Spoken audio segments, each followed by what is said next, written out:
like malaman kung sino-sino ang may-ari ng mga media accounts na ito. And if it's possible to give this to the committee right now. Kasi alam naman siguro nila yan at meron naman silang kopya kung sino-sino yung mga kaninong mga accounts ito, Mr. Chair. That account, Mr. Chair, is owned by SMNI. That is not the account of personal accounts per staff, but is owned by the Source of Media Corporation, Mr. Chair. So sila pa rin, Mr. Chair. Sa kanila pa rin yun, Mr. Chair. Yes, Mr. Chair. Even yung guidelines sa social media posting ng SMNI, meron kayo? Paano nyo yun kinoconsider? Anong ginagamit ninyo? Do you have papers with you kung ano yung mga media accounts na meron kayo sa YouTube, sa Facebook, sa TikTok? Can we have that right now? It was already answered, Mr. Chair, that the SMNI has a different social media accounts per program, Mr. Chair. Look, Mr. Chair, gusto natin makita yung reach. Gusto natin makita kung gaano yung inaabot ng kasinungalingan, ng sinasabi ng mga red doggy, ng mga sinasabi na peddling o fake news. Kailangan makita natin kung paano yun sa actual. Sino-sino yung may hawak noon, hanggang saan yung mga, ano-anong mga media accounts, Facebook yun, ano-anong mga ganito yan, Mr. Chair. So I was just asking for that, Mr. Chair. It is a list, Mr. Chair, na dapat isubmit ng SMNI, Mr. Chair. To the director, SMNI to submit the list as requested by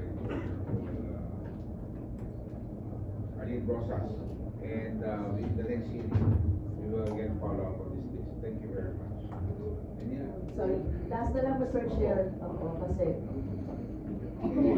Mr. Chair, we will consider the request of Congresswoman Rosas, Mr. Chair, but we're studying also the possible violation of the right to privacy, Mr. Chair, and right against self-incrimination, Mr. Chair. okay. So please study the options. Thank you. And we will also, the Honorable Rosas will insist on that list. Because this committee was asked, shall be here as to what is being violated and what particular platforms are being used. But before we proceed, I just want to inform everyone that their names have been submitted to the floor for your attendance. Thank you. So now, do you still have a question before we go to the next interpreter? yes, Mr. Chair, last na lang, Mr. Chair, no? Up to what extent is Apollo Kibuloy's influence in SMNI? Ano po ang kanyang posisyon sa kumpanya sa ngayon, Mr. Chair? We already answered that, Mr. Chair. Pastor Apollo Kibuloy is the honorary chairman of SMNI.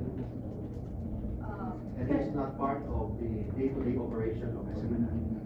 Pero, Mr. Chair, credited siya sa lahat ng mga shows, Mr. Chair. That is part of our freedom of press and freedom of expression, Mr. Chair, to credit anybody that we want to credit, Mr. Chair. Mr. Chair, bakit sinasabi sa bawat show, no? Halimbawa, ng Laban Kasama ang Bayan, palagi po nagpapasalamat dito sa host kay Apollo Kibuloy. And I quote, at gayon din sa ating pinakamamahal, kagalang-galang at butining Pastor Apollo C. Kibuloy na siyang gumawa, may akda at nagpahatid ng programang ito, Mr. Chair. So every time yun, Mr. Chair, tapos sasabihin niyo sa akin, ganito yung kanyang position lang. Nagpapasalamat, Mr. Chair, yung mga anchor in their personal capacity, Mr. Chair.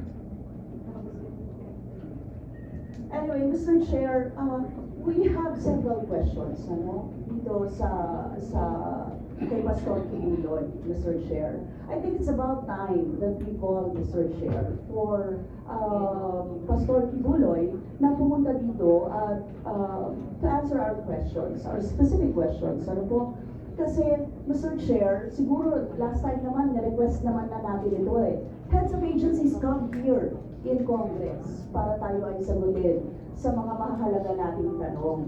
And we would like to, siguro dapat, no, it's about time na paupuin po natin, paharapin po natin, at matanong natin ang diretsyo si Pastor Kibuloy dito sa mga katanungan natin kasi hindi po ito masasagot ng attorney lang, Mr. Chair. Thank you.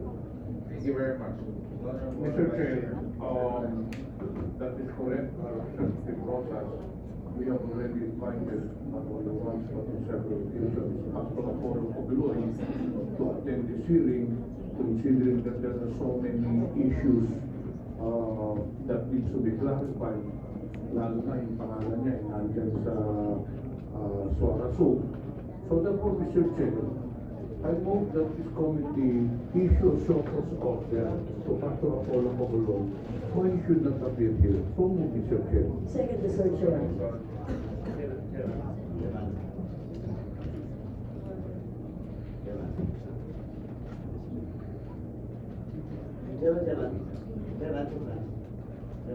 Yes,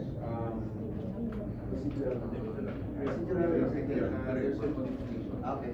I would like to amend my motion, considering that this is very important.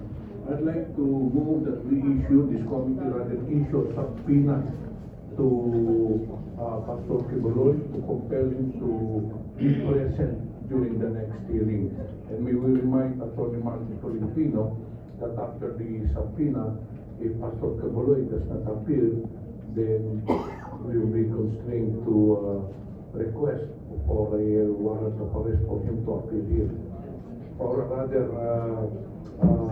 to move for a contempt order after hindi pa rin sasisipot, yun na yung warrant. So that's what I mean. So Mr. Chair, on my previous motion, again, I move for the issuance of subpoena to Pastor Kibuloy to appear on this committee. So move, Mr. Chair. motion by the Vice Chair, Ted, duly seconded. The Chair, any objections? The motion of the Honorable Ted is approved. Mr. Chair, very short lang po. Yes. In relation lang dun sa naging question kanina. Dahil po, we're exploring options.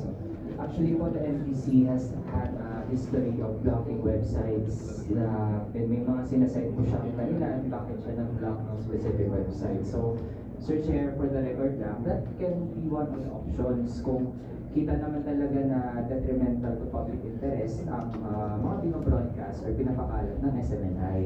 In particular naman sa mga social media applications like Facebook, Instagram, TikTok, Twitter, YouTube, yun, pwede pong directly padalhan ng formal communications ang head ng ganitong mga social media applications yun, sa kung ano man yung pwedeng i-recommend na action against SMNI. Yun lang, Mr. Chair. Thank you very much, the Honorable Conver. The Chair now recognizes